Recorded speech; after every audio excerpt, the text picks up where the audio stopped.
ഈ ആരാധന റെസ്റ്റോറന്റ് അവിടെ ഇവിടുന്ന് കുറച്ചുകൊണ്ട് പോകണം. ഈ സിഗ്നലൊക്കെ കഴിഞ്ഞ് കുറച്ച് കഴിഞ്ഞാൽ ഉണ്ട്.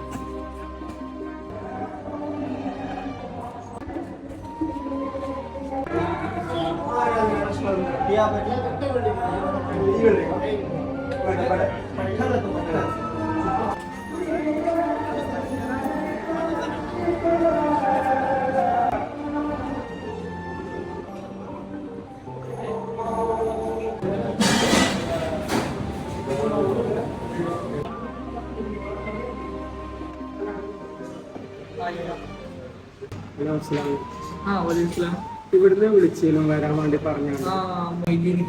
ഞാൻ വിളിച്ചിട്ടുണ്ട്. ഞങ്ങൾക്കല്ലേ വിളിച്ചിട്ടുണ്ട്. മുതലാളി ഇപ്പൊ കുറച്ച് അർജന്റായിട്ട് പോയതാണ് പുറത്തേക്ക്. കുഴപ്പമില്ല, മൂപ്പര് ഡ്യൂട്ടിക്ക് ഇന്ന് കയറാൻ പറഞ്ഞത്. പിന്നെ നാളെ മൂപ്പര് വന്നിട്ട് നമ്മൾ സംസാരിച്ചോളൂ. നമ്മളിപ്പോ ഡ്യൂട്ടിക്ക് കയറാൻ പറ്റൂലേ? ഇന്ന് ഞാൻ ഡ്രസ്സ് ഇങ്ങനെ പ്രശ്നം ഉണ്ടാവും. അല്ല,